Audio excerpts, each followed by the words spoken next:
YouTube and on Facebook. So that's why the stream has started. Hare Krishna. So we welcome you in the third section of chapter 4.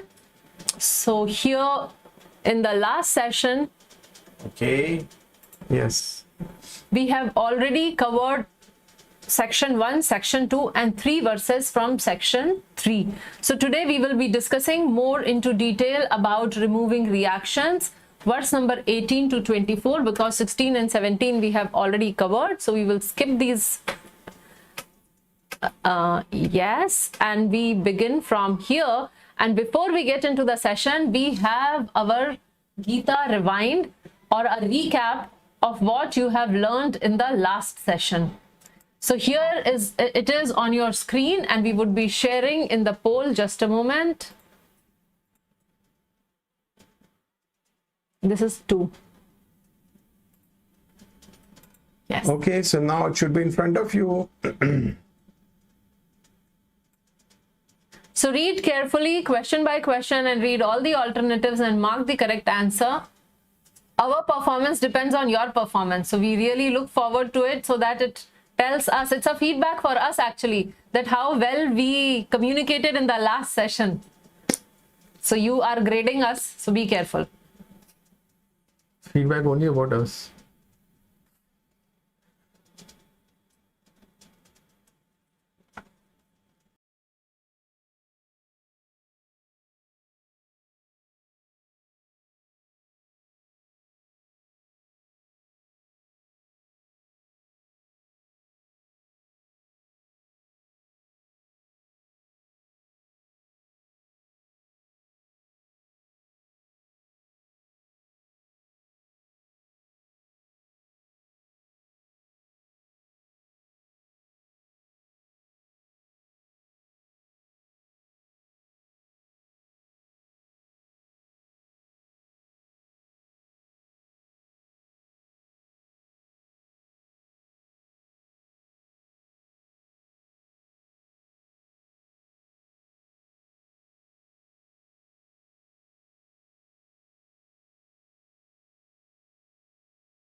So we have the responses coming up. We have received the responses from 32% of you. So we are waiting. We want all of you to complete. So we will give you 1 extra minute. Take your time and complete the quiz. And once you are done, we are sharing the attendance link in the chat window. So we request you to kindly mark your attendance once you take the quiz.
Okay, so we have 76% responses. Last 30 seconds.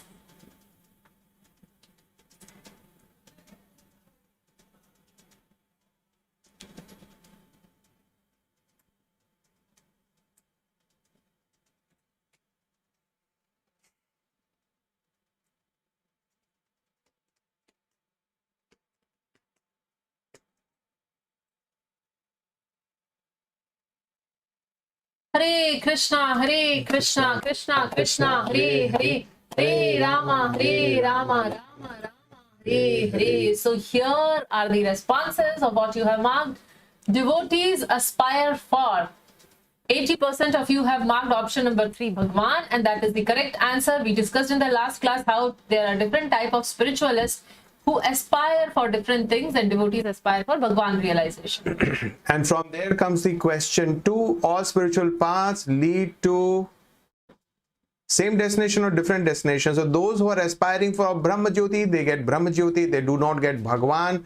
Those who are aspiring for Paramatma realization or for Siddhis, they get those Siddhis. So therefore, all spiritual paths do not lead to same destination. They lead to different destinations, and therefore the option 2 is the right option. Question 3. Why people worship others than Krishna? So the correct answer is 3rd, for quick results. Question 4. What type of people look for what solution? Of course, intelligent people look for permanent solution, and all of you are intelligent because all of you are seeking permanent solutions to all problems in life through the Bhagavad Gita. Question 5. How many types of rasas or relationships are there in with Krishna? So the correct answer is 5, and we discuss in detail about the 5 relationship with example in the last session. Question 6. Varnashram is based on system is based on guna and karma, and that is the right answer based on the qualities of modes of nature and our karma activities. How Krishna is the non-doer, and the correct answer is living entity desires and Krishna sanctions. So both A and B, we read that how living entity desire, Krishna sanctions, and material world facilitates. Question 8. Determination of caste by birth is described in Bhagavad Gita? No. Caste is not based on birth. So that's why the correct answer is false. Question 9. Krishna decides or controls the desires and actions of the living entity. And the correct answer is false, because we are all we all have that free will. So we desire, and Krishna sanctions. Krishna does not desire or control our desire. And then we have the last question, which you all have marked a particular option. Let's look at the question. Permanent solution can be achieved by worshipping Krishna, and most of you and almost everyone has got it right. So congratulations. So moving ahead, and before we get into the Bhagavad Gita, let us get our copies of Mangalacharan, and we will all chant together. Mangalacharan, Mangalacharan is right in the beginning of your Bhagavad Gita. If you look at introduction, the beginning of Bhagavad Gita, there's an introduction, and these prayers are on that page in the beginning of introduction. So let's all chant together. Om Agyanatimirandasya Jnananjana Shalakaya Chakshurunmilitam Yena Tasmai Shri Guruve Namaha Shri Chaitanya Manobhishtam Sthapitam Yena Bhutale Swayam Rupa Kadamayam Dadati Swapadantikam Vandeham Shri Guru Shri Udapada Kamalam Shri Guru Vaishnavam Shri Rupam Sagrajatam Sahagana Raghunathanvitam Tam Sajivam Sadvaitam Savadutam Parijana Sahitam Krishna Chaitanya Devam Shri Radha Krishna Padan Sahagana Lalita Shri Vishakhanvitam Shah He Krishna Karuna Sindhu Dina Bandhu Jagatpate Gopesha Gopika Kanta Radha Kanta Namastute Tapta Kanchana Gaurangi Radhe Vrindavaneshwari Vrishabhanu Sute Devi Pranamami Hari Priye Vancha Kalpatarubhyascha Kripa Sindhu Vaevacha Padidana Bhavanebhyo Vaishnavebhyo Namo Namaha Shri Krishna Chaitanya Prabhu Nityananda Shri Advaita Gadadhar Sivasadi Gaura Bhakta Vrinda Hare Krishna Krishna Krishna Hare Hare Hare Rama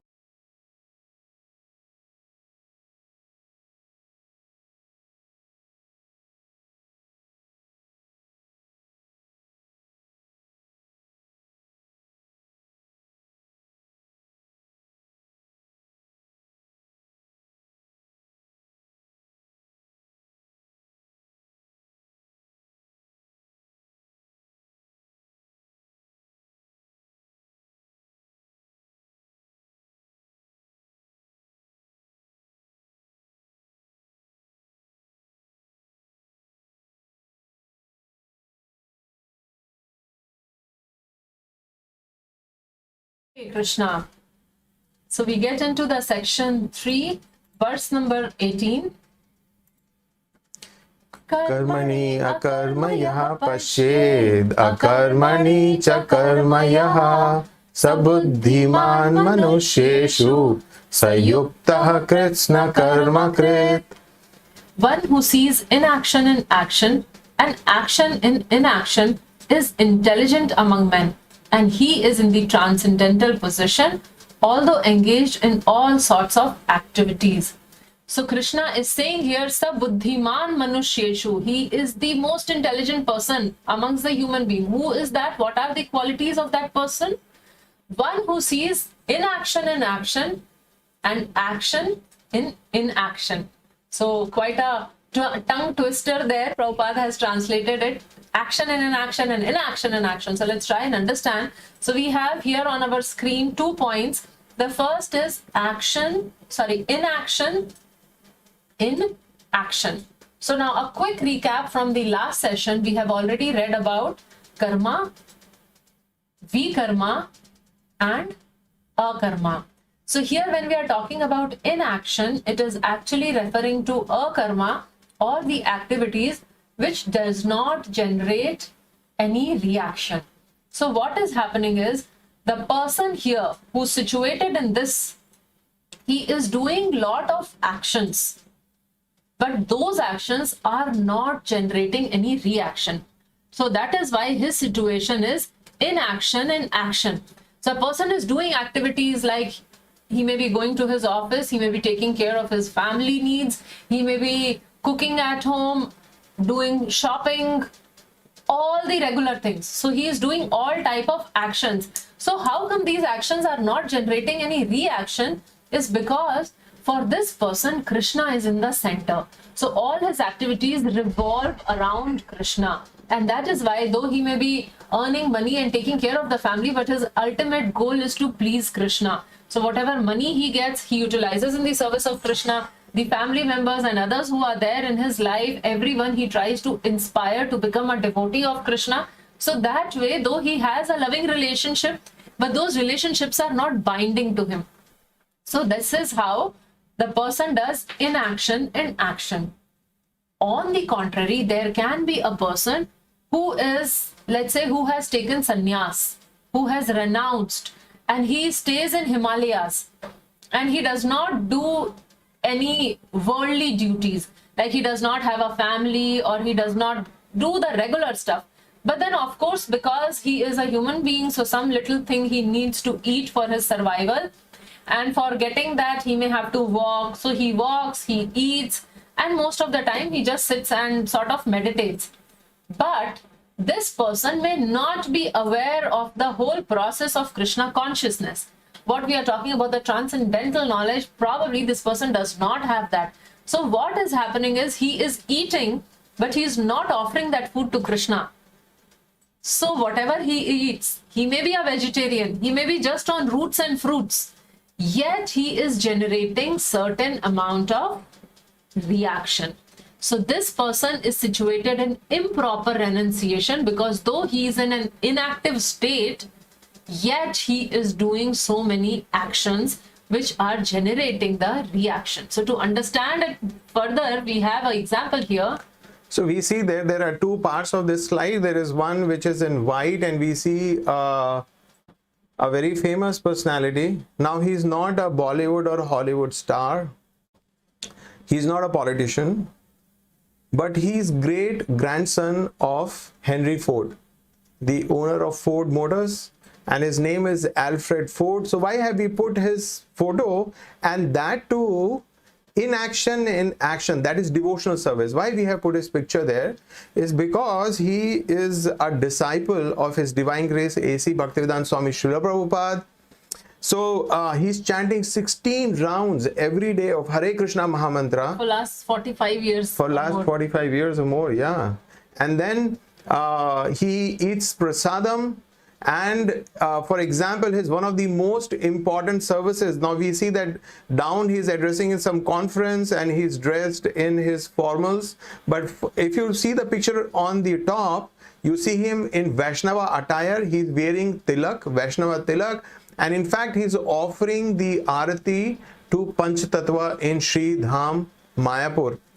So you'll be really amazed that he is the project chairman for ISKCON's biggest, largest temple in the world in Sri Dham, Mayapur, which is very close to Calcutta in India.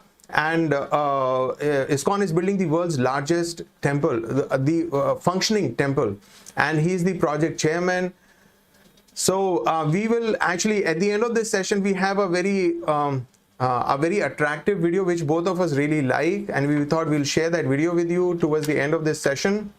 A very, very important dear project of Srila Prabhupada, and we see that how and his name is Amrish Das, actually initiated name, Diksha name is Amrish Das. So although he's engaged in all his worldly duties, he's managing his business empire, but at the same time he is devotee at the heart. He surrendered to his spiritual master Srila Prabhupada and Krishna, and therefore he may be engaged in so many different kinds of action which are not producing reaction.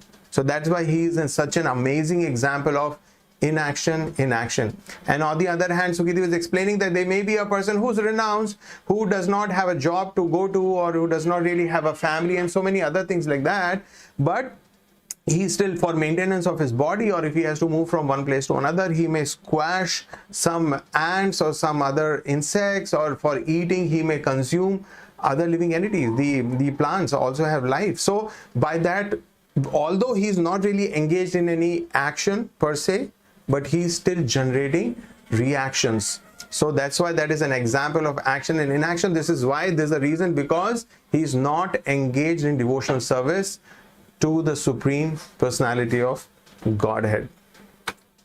So now we are entering into the next section, or rather a subsection of the same section. So these next 5 verses, they basically focus on a symptom of a person who is actually doing inaction in action, or who is actually a devotee of the Supreme Lord. So we will get into the next verses, series of verses, 5 verses.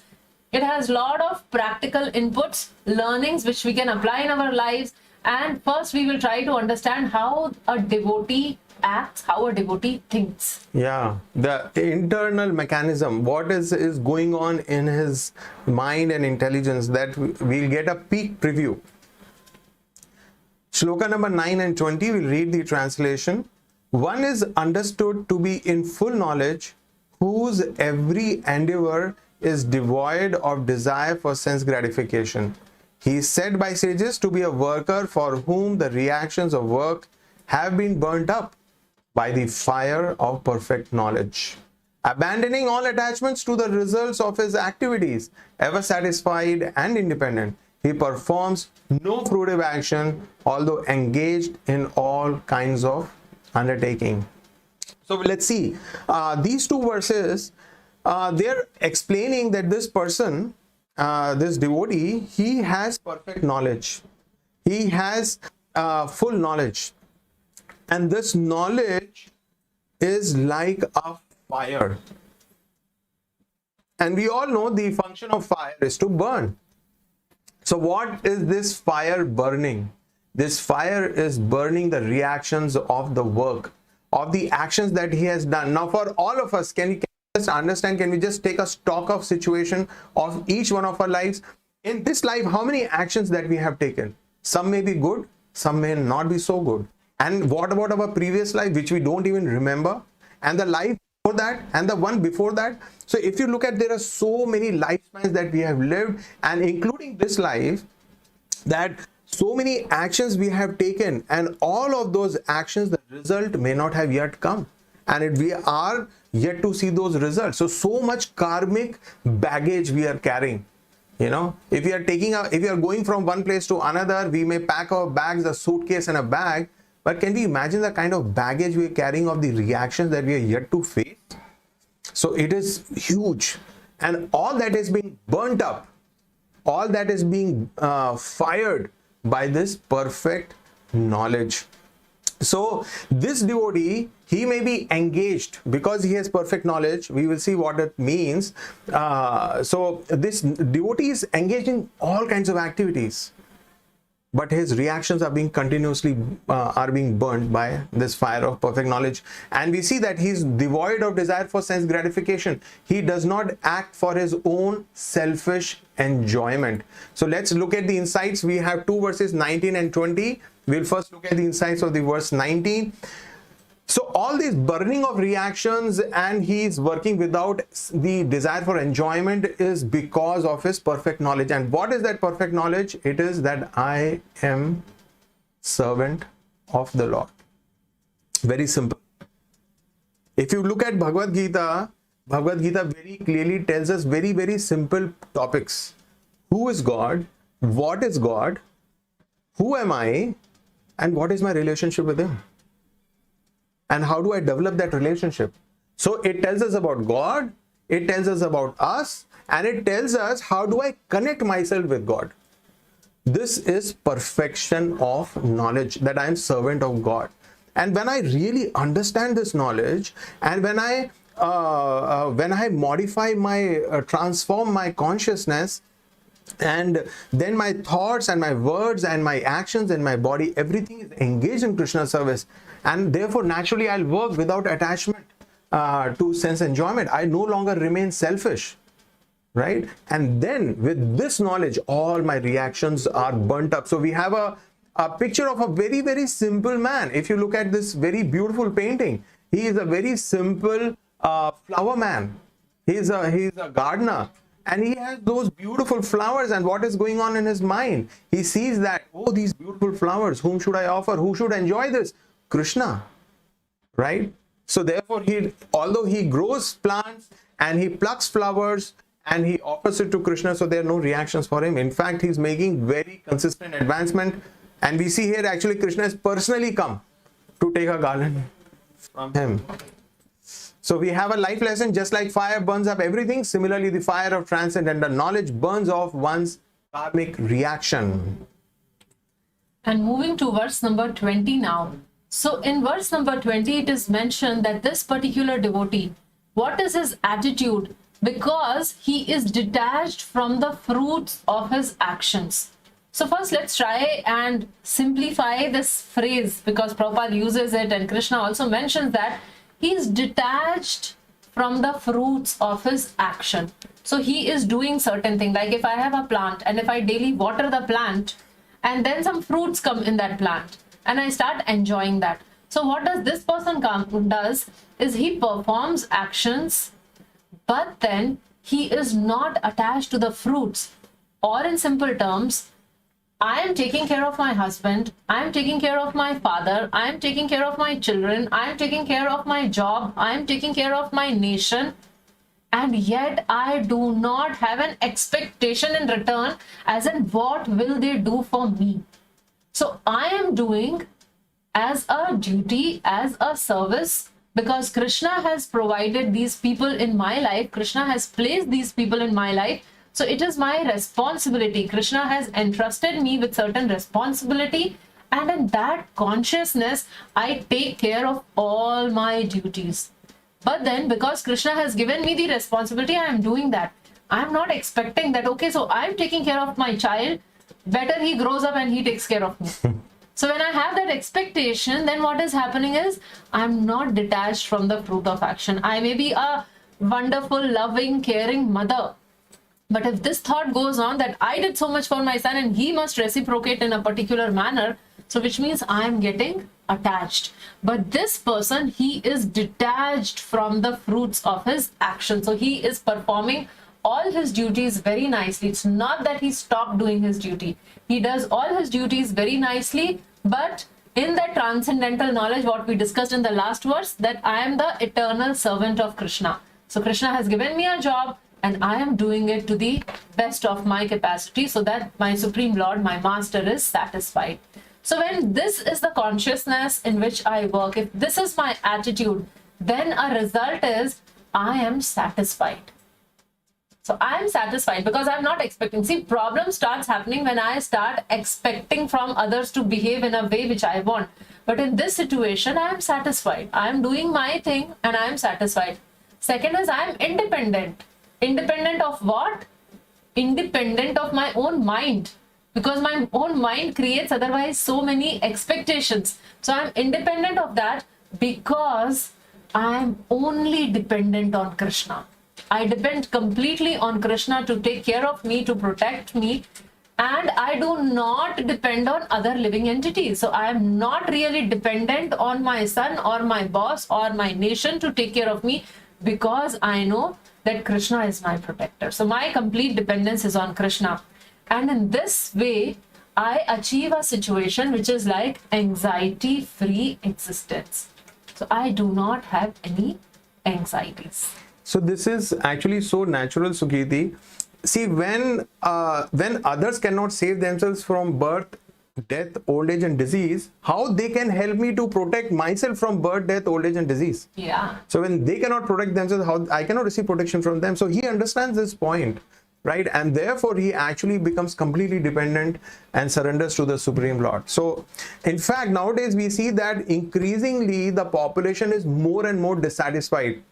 The other day, Sukirti was explaining, she was having this realization that we have better facilities, we have better technology, we have better connectivity in terms of now, earlier, we did not even have phone calls. Now we have video calls, right? So we are instantly, and that too free. Yeah, we can connect with anyone everywhere in the material, in the entire globe. So we have better facilities, we have comparatively more access to more comforts of life.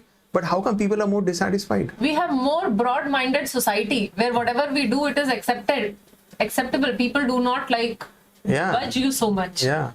And then still people are more dissatisfied, and there is anxiety. There's so much of anxiety. I was just reading the other day, and I shared in the other group also, that how in UK, the children who are in their teens and who are actually under lockdown, they could not go to school and all, they are actually experiencing an anxiety epidemic. And the person who was responsible, minister for teen health, she was saying that we are not really prepared for such the scale at which it is affecting children. We are not actually equipped to handle that crisis. So we see that there is so much of anxiety. The whole society is filled with anxiety, and people of all age groups. So that is because we don't have knowledge of Bhagavad Gita. We have not made Krishna the center of our lives. So action without any expectation of result is the sign of akarma. Such actions are done just out of love for the Supreme Lord. So I do not expect anything from anyone. My activities are just to please the Supreme Lord. Do not give up beautiful work. Give up the attachment to the fruit of result. So we need to know what we should do and what we should not do. So moving to the next verse, 21. Nirashiryata chittatma tyakta sarva parigraha shariram kevalam karma kurvannapnoti kilbisham. Such a man of understanding acts with mind and intelligence perfectly controlled, gives up all sense of proprietorship over his possessions, and acts only for the bare necessities of life. Thus working, he is not affected by sinful reactions. So you look at this person. Isn't this amazing? His mind and intelligence is controlled. He has given the sense of ownership, and he's just living. He just acts to arrange only bare necessities of life. And if one leads a life like this, Krishna is saying he's not affected by sinful reactions, right? So we can very clearly understand. So here the person understands that everybody around me is fallible. They are imperfect. Only Krishna is perfect. So I must depend on Krishna. He's the right person. He's the best person. He's the most perfect person, so I should surrender to him. So when Krishna becomes the center of my life, when his pleasure becomes the most important thing of my life, when it goes way beyond my own enjoyment, then my mind and intelligence is naturally under my control, right? I am part and parcel of the Lord, and therefore, of course, I must cooperate with the will of the Lord. my will should be aligned with the will of the Lord, and therefore my mind and intelligence would naturally be really well controlled. And that is why one who's advanced in spiritual life, he is very, very controlled over his mind and intelligence. And how does that come about? What is the we were talking about how this, what are the internal understanding of this devotee. So he understands that everything that I have, whatever is legally mine, my bank accounts, my property, my wife, my husband, my children, whatever whom I call mine, actually are not mine. They are belonging to Lord. So the house that I have registered in my name, before I came, that land belonged to somebody else, and when I will die, that land will again belong to somebody else. Right? That simple understanding, we have heard it so many times, but we fail to actually recognize and practice it in our life. So everything that I have actually belongs to Lord. It belongs to Krishna. Ultimately, yes, we are only put our possession, put our name for the time being, and then it goes off. And therefore, he understands that my life, I have lived enough in a selfish way. So now I must lead my life for spiritual, attaining my spiritual purpose, and therefore I should live just to maintain my body. So I need to maintain my body and my family, because unless I have a body, I cannot do my devotional service. Right? So he desires only basic necessities. So that is why this is the root from where this famous saying came. Many of them attribute to Gandhiji: simple living and high thinking. So actually, if you see, it is rooted in this particular verse of Bhagavad Gita. Simple, live simply, right? Just bare necessities of life. But think highly, think of Krishna. That is the highest thing to think of. And then we will naturally become free from sinful reactions. So we have life lesson. Just like a hand aligns with the whole body, similarly, a Krishna conscious person aligns with supreme desire, as he has no personal desire for own enjoyment. So as a hand, so if this hand is moving the way I want it to move, then it is very good hand. And suddenly if the hand moves in some way, which I cannot control, then I have to go to a doctor and I have to tell him, see, this hand is not under my control. Or suddenly, sometimes people experience paralysis. They want the hand to act in a particular way, but the hand is unresponsive. So, then it is diseased. So if we don't want to be diseased, then I must align with the will of the Supreme Lord. We'll move to the next verse. Yadrichala basantushto dvandvatito vimatsaraha samasiddha vasiddhau cha kritvapi na nibhadyate. So Krishna is talking here about a person who has yadricha labh santushto. Labh means any gain, material gain. So he is in a santusht or a satisfied person. Yadricha, whatever gain comes. Dvandva tito vimatsaraha. He is free of the dualities of life.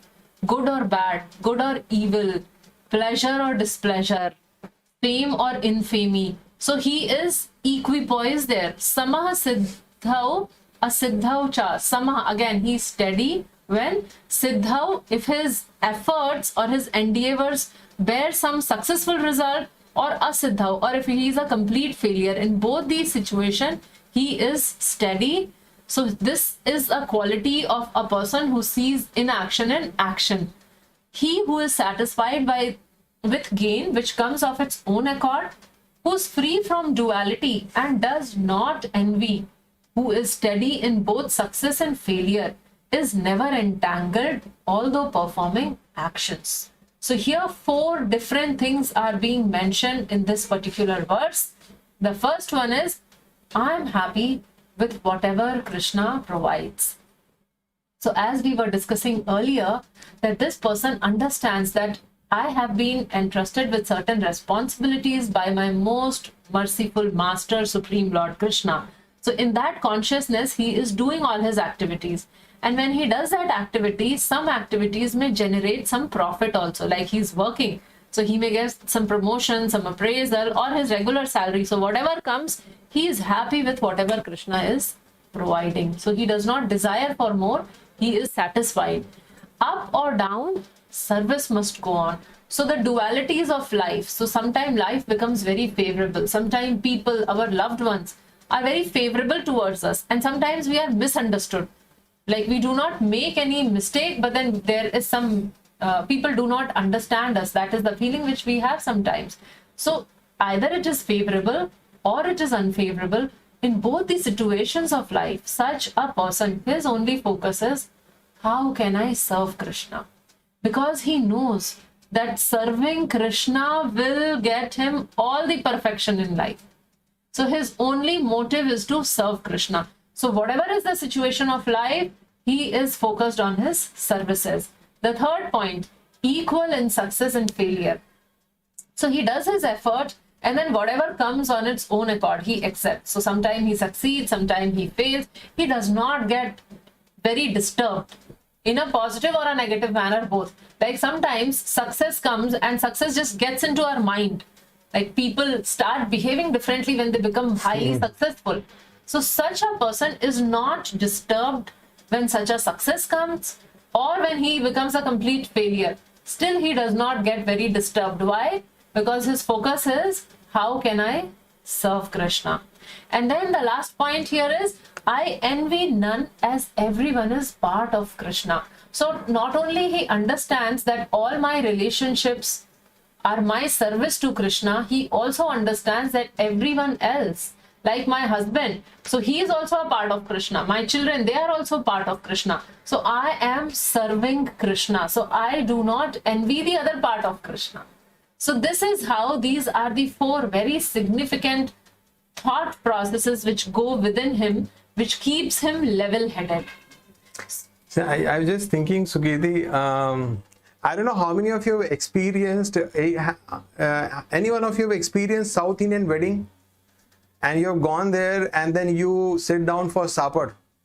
You know, they will, really very cultured, you know, you'll be seated in rows and they will, and then there'll be servers who will come with plates with the banana leaves, and they will,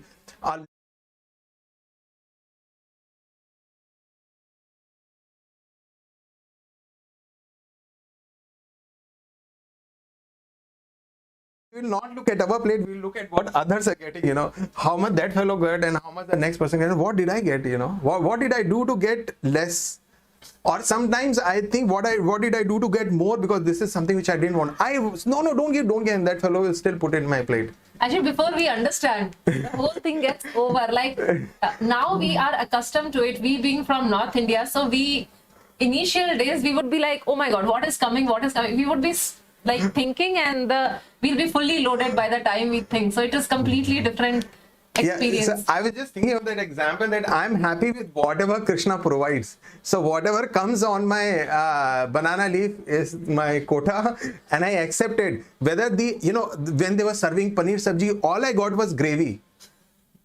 You know, I did not They don't serve generally paneer sabzi in South India. Yeah, but sometimes they do. Devotees marriages, they will serve paneer sabji. So, you know, I got gravy, and, you know, the other person got the paneer. Where they served kofta, I got again gravy, and the other person got the kofta. You know, so I'm happy with whatever Krishna provides. And I don't envy the person sitting on my left or my right, or even I don't envy the server or the supervisor. You know, what kind of server you have got, you know, they don't even know how to serve. Or sometimes we really struggle with something we really like, we finish it off, and we're looking at that fellow, no, I want a second serving of that, you know, but we just satisfied, equal in success or failure. And I envy no one. I mean, I'm just thinking of that example. Actually, that happens in ISKCON temple also. During the festival days, if long queues. Yeah, long queues, and then your turn comes, and then you get something, you don't get something. Or some bucket got empty, you know, that payasam got over, or something like that, or samosas got over. You know, what you are watching in everybody else's plate. And when your turn came, then you know that I got over. So moving to the next verse, 23. Gata sangasya muktasya jnanavastista chetasaha yagya yacharata karma samagram praviliyate. The work of a man who is unattached to the modes of material nature and who's fully situated in transcendental knowledge merges entirely into transcendence. So here we are talking about this particular devotee. We have seen what he is thinking, how he is surrendered, how he has perfect knowledge, his reactions have been burnt up. So can we understand his body, his thoughts, his words, his actions, everything is engaged and centered around serving Krishna. So of course he is beyond the laws of nature. He is of course beyond the bounding of the material world, right? He's free completely. So we see that he is unattached to the modes of material nature. He is fully situated in transcendent knowledge, and therefore he is actually situated on a spiritual platform. So let's look at the insights. By devotional service, the laws of nature don't apply to us. And what is that knowledge? That I'm servant of Lord. This is perfection of knowledge, and I work for satisfaction of Krishna. So whatever I do becomes completely spiritualized. My body is spiritualized, my mind is spiritualized, my senses are spiritualized, and I live a spiritual life. So as Krishna uses a word here, yajna. So all these activities which we are doing for the pleasure of Krishna. See in the third line, yajna acharatah karma. So whatever activities we are doing, it becomes yajna. And from this comes the life lesson here. Anything done for Krishna's pleasure is yajna or sacrifice. So we will see how in the next section Krishna will detail about these sacrifices.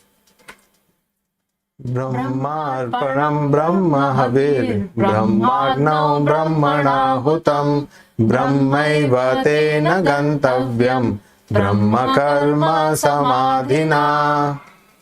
A person who is fully absorbed in Krishna consciousness is sure to attain the spiritual kingdom because of his full contribution to spiritual activities, in which the consummation is absolute and that which is offered is of the same spiritual nature.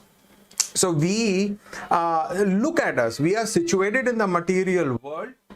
We are surrounded by the modes of material nature. We have matter all around us. Our body is made up of matter, and yet being in these circumstances, we have to act in a way that we get out of this material world. So this is what Krishna is explaining here. So this person, despite being in these material, very disadvantaged situation, if he has understood that perfect knowledge, if he is absorbed, Krishna is saying fully absorbed in Krishna consciousness, he attains the spiritual kingdom. Why? Because he is completely absorbed in Krishna consciousness. So for him, the transition is very smooth. For him, death is not really like death. For him, death is success, because he moves on from this material plane to the spiritual plane. And here we will notice that Krishna has used the Brahman word 6 times. 6 times. Right? So we see 1, 2, 3, 4, 5, 6 times he uses the word Brahma. So what does this word Brahm means? So Prabhupada explains that Brahm means spiritual. And the basis of spirituality is Krishna. So Brahm means spiritual, like Krishna has Brahma Jyoti. If you remember in the previous session, we were talking about that how this Lord has a spiritual form. He does not, his body is not made up of matter. His form is made up of spirit, and from that there is spiritual light which is emanating, called Brahma Jyoti. The entire creation, the spiritual worlds, the material worlds, everything is situated in that Brahma Jyoti. The moment I am thinking, when you know I am in a situation when I am thinking of my own selfish enjoyment, then that Brahma Jyoti is covered with Maya. Right? Like we are in a bright, beautiful, sunny day, like Chennai is very sunny today. But if, you know, I am thinking of my own sense enjoyment, so it's like a small cloud which creates a gap between me and the sun. I cannot perceive the sun directly. So that is the situation, and we have a life lesson coming from this. Krishna consciousness is the perfect cure, no matter what the problem is. So we saw that if we are, I mean, don't you think that if we are in that consciousness, what we were reading from verse number 19 to 24, so if all our activities we see as a sacrifice towards Krishna, if all the activities we do for the pleasure of the Lord, if I am self-satisfied, if I am independent of my expectation from others, right? So automatically I'll be having such a happy existence. So this is how Krishna consciousness is the solution to all problems. Getting into the last section. So this section is from verse number 25 to verse number 42. And in today's session, we would cover the first 4 verses, that is 25 to 29. So basically, it talks about the types of sacrifices, and it is described that broadly speaking, there are 2 types of sacrifices. So all the sacrifice or yajna can be divided into 2 categories. One is the sacrifice for worldly possessions. When I want to acquire more material enjoyment, when I want to enjoy in this material world. So that is for worldly possessions. And second is the sacrifice for transcendental knowledge. So as we read that the transcendental knowledge, the basis itself is that I am the servant of Krishna and I have to serve Krishna. So that is the sacrifice for transcendental knowledge. So in verse number 25 to 29, Krishna has actually described a majority or a huge category of sacrifices. So here we are presenting it in a tabular manner in front of you so that you can understand, and then we will go verse by verse. So the verse number 25, it talks about 2 categories of people. One is the karmis or the demigod worshippers, and second is the jnani or the impersonalist. So let's go one by one. So these karmi or the demigod worshipper, devata pujak, जो देवताओं की पूजा करते हैं. So what they do is they sacrifice their material possession. So they have lot of riches, they have some money, wealth, whatever, and they want to use it for what purpose? They want more enjoyment. So they want more better facilities. They want to get married to somebody, or they may want children to enjoy, or they may want more wealth to enjoy. So for various reasons, they perform these various types of sacrifices. So it can include the actually organizing the havan or the homa and the sacrifice. It can also include in some cases that they are prescribed to observe fast for certain things like like in North India, it is very common. 16 Mondays they observe fasting for a good husband. So like that. So there are different sacrifices for material enjoyment. And the second category is jnani or impersonalist. So as we discussed in the last session about the impersonalists, that they are very scared of their own existence because they feel that their existence is the source of all their problems. Which is, in a way, it is true. Yes, we come to the material world and we get into the cycle of birth, death, disease, and old age. We get into the problems like Adi Davik, Adi Bhautik, Adhyatmik. So they understand that. And what solution do they see? They feel that if I merge into the Supreme, then that would solve all my problem. So what do they sacrifice? They sacrifice their own identity.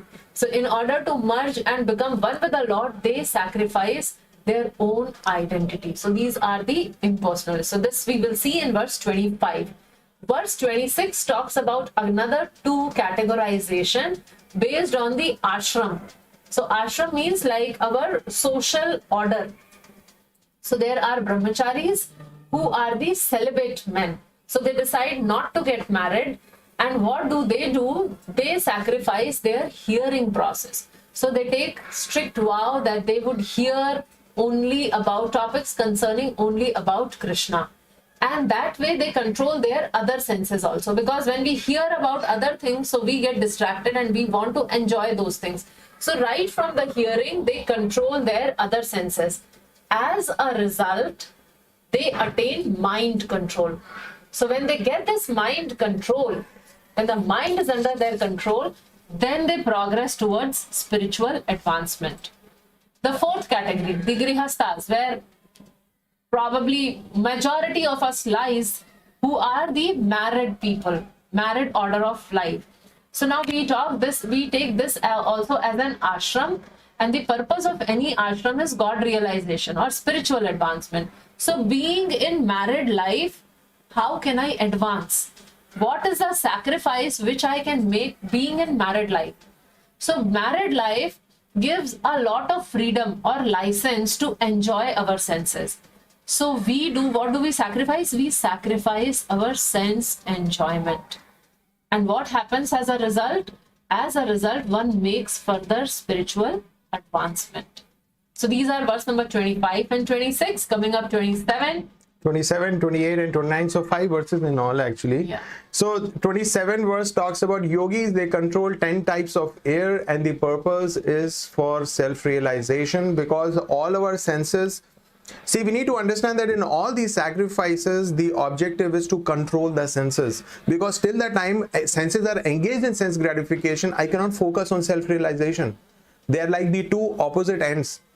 So these yogis, they control those 10 ears because the ears in the body control the senses. So if the ears are controlled, senses are automatically controlled. So they use it for self-realization. And then the 28th verse talks about charitable people, tapasvi, Vedic philosophers and Ashtanga yogis. So let's look at these 4 types of people. Charitable people are very easy to understand. We ourselves might have offered some charity at different times. So what do? We offer our possessions, whatever wealth we have or whatever way, whatever we possess, we may offer it. But the objective of offering it to others in charity is for advancement in spiritual knowledge. So that is what is different. This charitable person who's mentioned, he's not giving charity for his name to be put up, donated by this. So he's not really looking for name and fame. He's actually giving charity, understanding that by doing this charity work, I'll advance in spiritual life. And then we have tapasvi. Tapasvi comes from tapas, the word tapas or tapasya, and that comes from the word tapa. Tapa means pain, means voluntarily accepting pain. So this tapasvi gives up. What does he sacrifice? He sacrifices the comfort of life. Now all of us sitting in very comfortable places. I can see in some places the fans are running. Some of you may have your air conditioners running, and we may be sitting on a chair, and we may have. I'm in hot sun because they are from North India also. Okay, hot sun. Yeah, because it is winters there. It is difficult for us to imagine. Okay, so some of us may be sleeping on soft beds, but here we have tapasvis who give up these comforts of life and they want to do it again. A proper tapasvi will do it for advancement in transcendental knowledge, spiritual knowledge. And then we have Vedic philosophers. They are the ones who invest their intelligence. What do they sacrifice? They sacrifice their intelligence. For what purpose? To understand the Upanishads, to understand the Vedanta Sutras, the Brahma Sutras. They understand. That's where they spend their whole life trying to understand, trying to analyze and use their intelligence for understanding these, again for the purpose for advancement in spiritual knowledge, transcendental knowledge. And then we have Ashtanga yogis being described in 28th and the 29th verse, where they are actually focusing on sitting posture, their breathing. And what happens by that? If they are able to control their breathing, actually one can extend their lifespan. And by extension of that lifespan, which means they have more time in this body, what to do? Then spiritual realization, self-realization. Who am I? Is there any God? Who's that? So in that contemplation, in that meditation, trying to meditate on the spiritual four-handed form of the Lord, they try to extend their lifespan by control of breath. So let's look at these verses. We have actually more or less, we have discussed the key points of the different types of people. What do they sacrifice and for what purpose? So we'll just quickly go through these verses. Daivam eva pare Yagyam yogina paryupasate brahmagnava pare yagyam yagyenaivotvajuvati. Some yogis perfectly worship the demigods by offering different sacrifices to them, and some offer sacrifices in the fire of the Supreme Brahman. So as we already mentioned, two categories are described here: the karmis or the demigod worshipper, and the jnanis or the impersonalist. So the karmis, they sacrifice their material possession because they want more enjoyment. The jnanis or the impersonalists, they sacrifice their own identity because that is the because they believe that that is the cause of all their problems. So they sacrifice that and they want to become one with the Supreme, or they want to merge in the Supreme. Shrodradinindriyanyanye Samyamagijnirvati Shabdadin Vishayananya Indriyagnishu juvati. Some, the unadulterated brahmacharis, sacrifice the hearing process and the senses in the fire of mental control.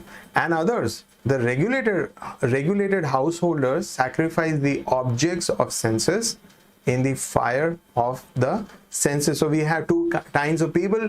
Brahmacharis means, actually, if you notice, the entire civilized world, the first part of human life, the childhood, is actually meant for education, right? So we'll see that is where in most of the civilized part, the children are encouraged to go through a formal education. So that is the brahmachari life.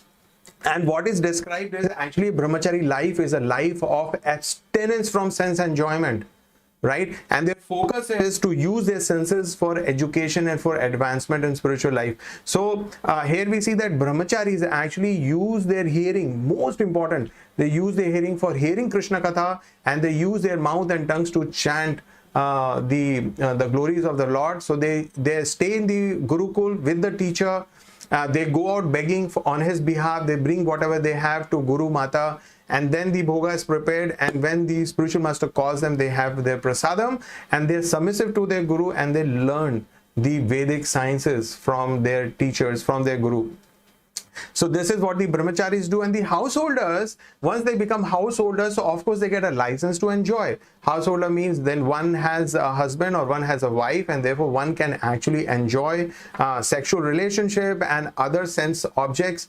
But then this householder, he understands there is a higher purpose in life. So even if one has a license for sense enjoyment, he restricts it. He restricts it. It is not that he does not enjoy, but then he enjoys it in a regulated way and does not become crazy. So this is the householders. And why do they do that? So that they can advance in spiritual life.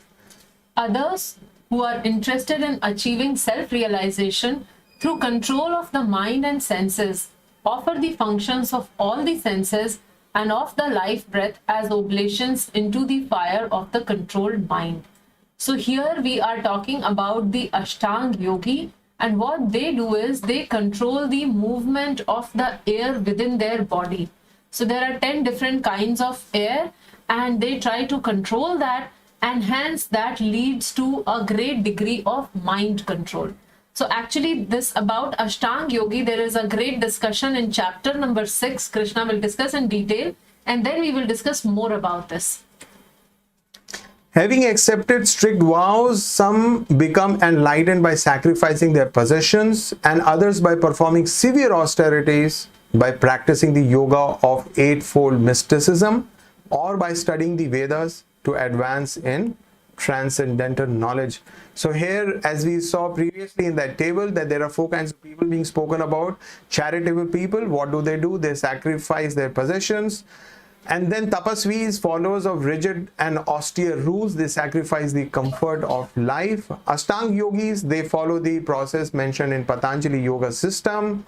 Many of them are looking for the eightfold siddhis. And then we have the Sankhya philosophers or Vedic scholars. They are using their intelligence, they're sacrificing their intelligence, investing their intelligence to study Upanishads and Vedanta sutras. And the whole purpose for all of them to sacrifice whatever they're doing is to advance in spiritual life, for self-realization. Still others who are inclined to the process of breath restraint to remain in trance practice by offering the movement of the outgoing breath into the incoming and the incoming breath into the outgoing, and thus at last remain in trance, stopping all breathing. Others, curtailing the eating process, offer the outgoing breath into itself as a sacrifice. So here what is being discussed is again about Ashtang Yogi and how they focus on basically 2 things. One is breath control. So like even when we do the yoga, one aspect is the pranayam, and pranayam focuses so much on the breathing. And the entire yoga process, also what we practice, what we are taught these days, there is a lot of emphasis on breathing, that do not stop to breathe. And there is so much focus on how you inhale and exhale. So this is what they master. They actually master the art. They control the breathing, and they reach at a point where they do not breathe for long spans. So that way they control their mind. If mind is agitated, then you cannot really focus on breathing. So one, they control their mind that way, and two, because of that, as a result, their lifespan increases. So this is how. And second thing is the sitting posture. So there are various yoga postures. So again, as I said, we will be discussing more in the 6th chapter. But one life lesson which we must always remember is one who engages in unalloyed devotional service to the Lord transcends the mode of material nature and is immediately elevated to the spiritual platform. So some of us may get little worked up, like last 5 verses were a little heavy, technical verses, sacrifice this, sacrifice that, sacrifice your own identity, sacrifice the breathing, control the mind, and may sound very, very difficult. So Krishna is telling there, and this, the life lesson is coming out, and we will see that how in the following chapters also, Krishna is talking basically about doing the unalloyed devotional service, or what we in simple words call Bhakti Yoga. So just by following the process of Bhakti Yoga, all what we attain by doing these sacrifice is very, very easily attained. Yeah, Krishna will actually conclude. We don't have to really go very far. At the end of 5th chapter, Krishna concludes this. And in fact, in every chapter, yeah, somewhere or the other, Krishna is actually making a point. He keeps giving his opinion. Bhakti Yoga, he explains everything, but he keeps pointing towards how Bhakti Yoga is easy and perfect system.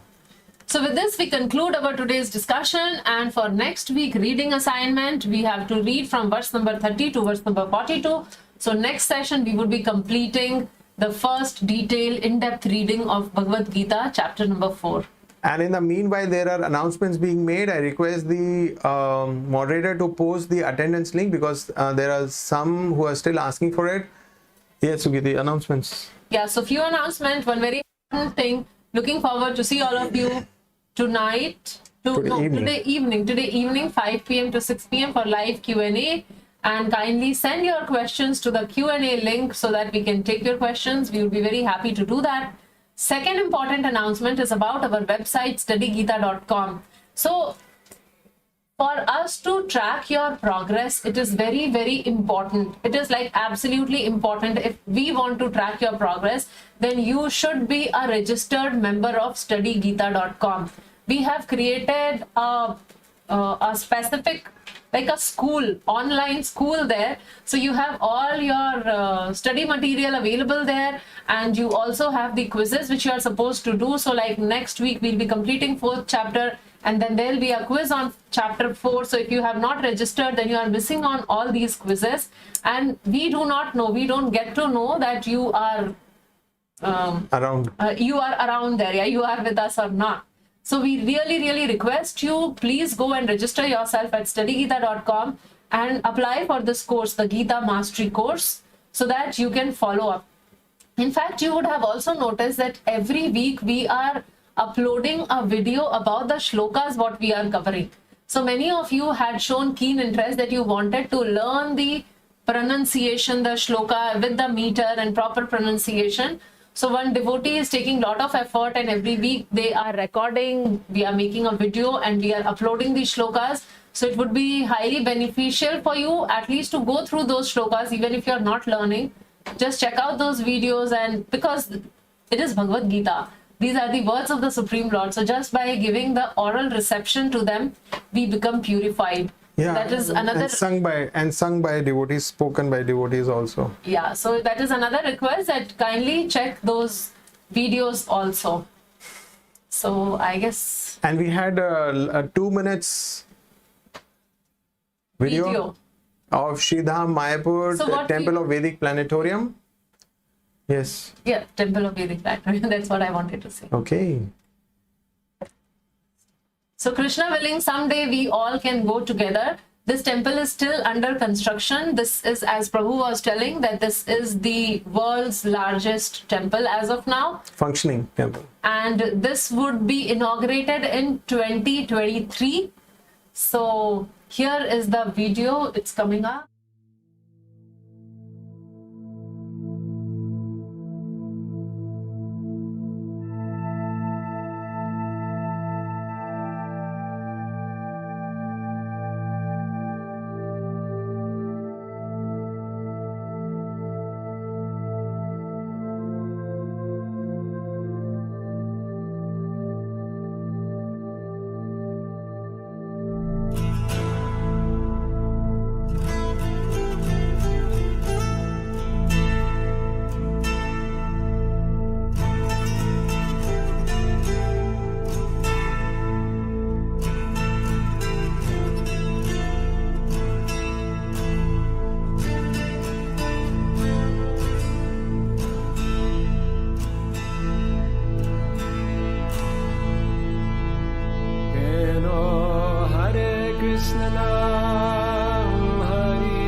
Krishna Nam Hari Hare Ram Hare Krishna Nam Hari Hare Mano Pram Kandina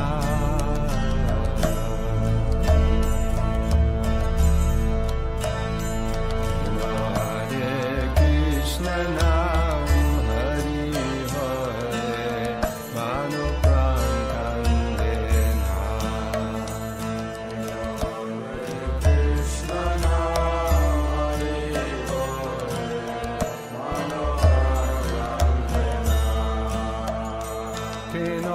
Hari Krishna Hare Krishna Nam Hari Bole The altar of Sri Prahlad Narsingha. And the one that you can see, the small dome which you can see, the blue one, will be the exhibit where there will be they're creating a whole depiction of Vedic astronomy. That how the structure of this universe is described in the Vedas. So all that exhibit is there in the dome, in the one. Right now it is on our right, but if we go to the temple, it will be on our left. And as you can see, this beautiful, magnificent temple is situated on the bank of river Ganga. And Sridham Mayapur is actually the birthplace of Lord Chaitanya. And the reinforcement that they've used for this temple, the steel that they've used is actually stainless steel, because this temple is very close to Mother Ganga and there is groundwater is very high. And the desire of the devotees was that this temple be there for 1,000 years. So that's how the whole engineering has been done, that this temple remains for 1,000 years. And we had our previous acharyas like Bhaktivinoda Thakur predicted that such a magnificent temple will actually come up in Mayapur, and it was Srila Prabhupada's ardent desire that a world temple comes up, so that people from all over the world visit the birthplace of Lord Chaitanya and get benefited by coming here and worshipping the Lord. So somehow we are not able to share the video with audio. So what we'll be doing is we'll share the link in your WhatsApp groups. So kindly check it out, and it's worth watching. This was the first video of the project that we watched some 10 years back, 10 or 12 years back. Yeah. So it was. Whenever we watch it, we find it very, very fascinating. And in fact, the new temple, not yet completely inaugurated, but it is very fascinating. And as Sugit was saying, someday we will visit, all of us. So we are officially ending the session here. Thank you all very much. Looking forward to see you all in the evening. Hare Krishna, Hare Krishna, Krishna Krishna, Hare Hare. Hare Rama, Rama Rama, Hare Hare. Vancha kalpatarubhyascha kripa sindhu bhaivacha patitanam pavanebhyo vaishnavebhyo namo namaha. Srila Prabhupada ki jai.